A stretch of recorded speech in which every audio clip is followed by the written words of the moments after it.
So I'm reading this book, Boomer Reinvention by John Tarnoff. Highly recommend it so far. Boomer Reinvention, How to Create Your Dream Career Over 50. I'll put a link below. And he's talking about baby boomers and the need to reinvent themselves to remain relevant as they enter their quote-unquote retirement years.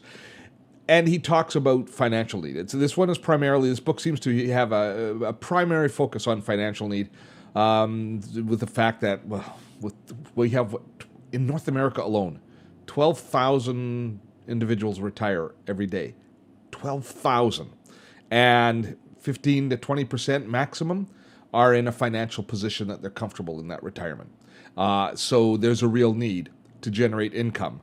So a lot of people are looking to reinvent themselves. I mean, obviously, this is a topic that we're talking about and we're very interested in here on this channel. But in the very first chapter, John says something which made me pause, and I want to throw it out. I want to share it with you, because he said that many boomers feel embarrassed, feel humiliated by the fact that they aren't in the financial position to comfortably retire as they reach the traditional age of retirement. It's almost there's an ego attached. There's an expectation attached. Our parents prepared for their retirement and were able to comfortably retire, I guess theoretically, I believe, at the appointed time. And they were able to do so elegantly without having to worry about income or worry about support from outside sources. I guess that's the premise. Now, I can't remember. I know my dad was comfortable as he retired, but I don't think he was always concerned. He was always careful, and I think that would be the operative term, was cautious. But as I approach that age, I turn 60 next week. So I'm only 5 years away from traditional retirement age. I know I'm not in any position financially to retire, nor do I have any inclination to retire. But I wonder if somewhere in the back of my mind there isn't a little bit of I should have done better, and a little bit of is embarrassment the right word for it? I don't know if it is.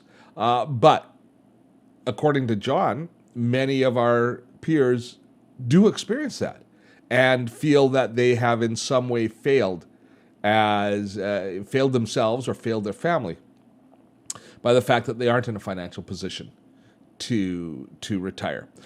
Do you feel embarrassed by the fact of your financial situation as you reach the age of the traditional age of retirement? Is it a point of concern? Do you feel that you've been less than successful, or you have somehow come up short if you don't have the resources?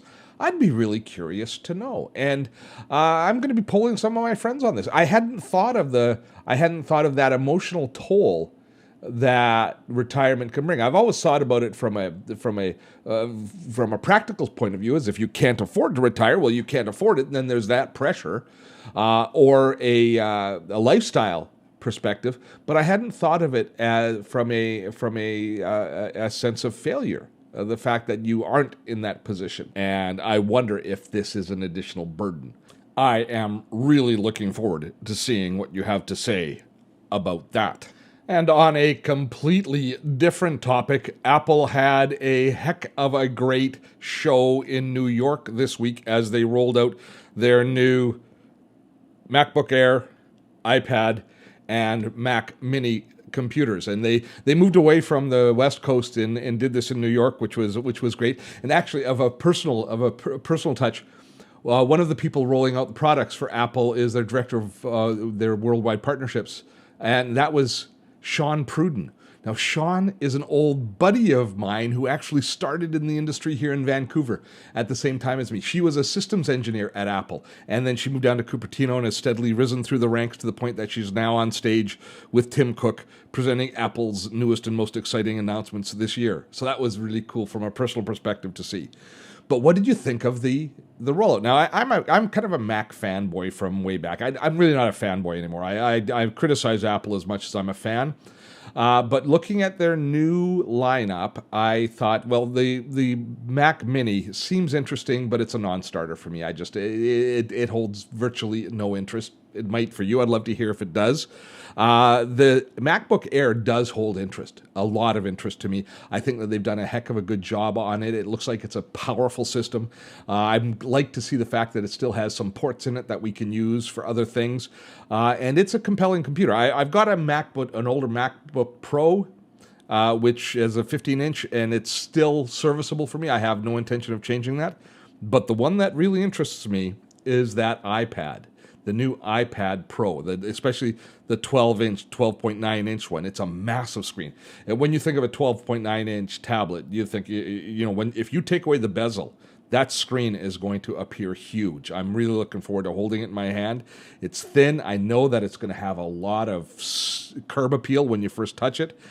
And what they've done with that pen seems to be pretty darn compelling. Now, I don't know if I could ever move away from traveling with a notebook, but I'd like to try. I'm seriously thinking about my next extravagant technology purchase, being that new iPad. Now, profoundly disappointed with one aspect.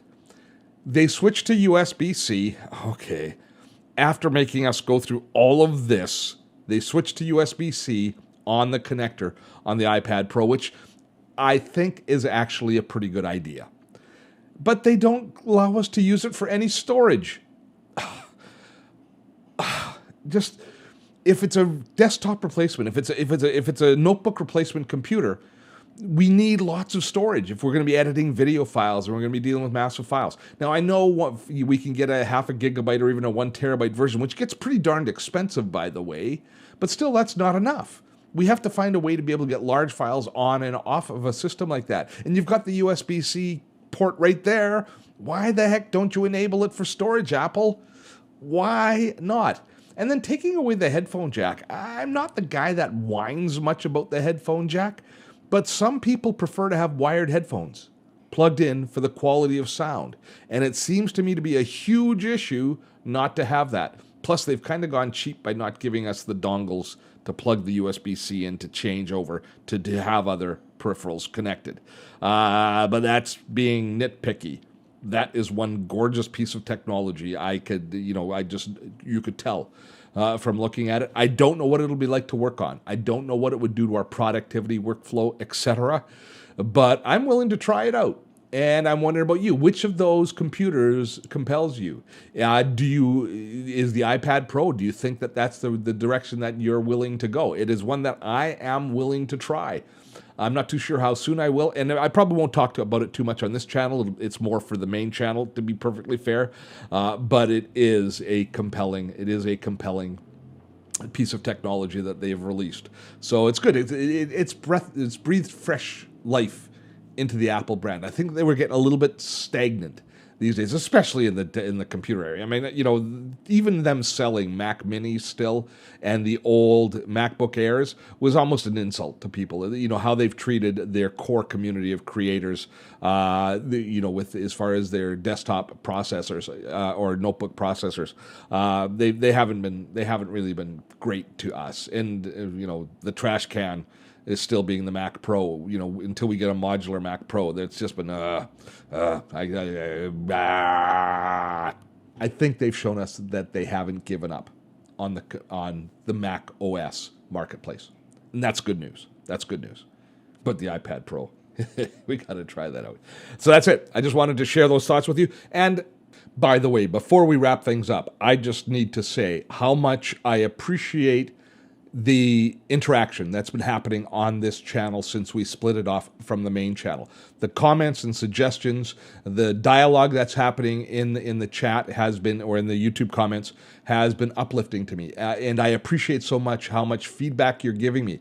This channel is becoming kind of the testing bed for a whole new direction that I'm taking a lot of what I'm doing on Dotto Tech. talking to baby boomers and Gen Xers about being relevant in the digital age and helping us find our way. And you folks are the ones that are really giving me the ideas and validating the topics in keeping me on track as far as helping me understand the direction that I should be taking this content and the community and channel. So I just wanted to let you know how much I appreciate you and how much I appreciate the comments and the thought and the effort that you're putting in to making this a two-way dialogue. If you haven't yet subscribed to this channel, or you know somebody that should subscribe, share this video and let them know about this new channel that we have and to help us grow this community. Till next time, I am Steve Dotto. Have fun storming a castle.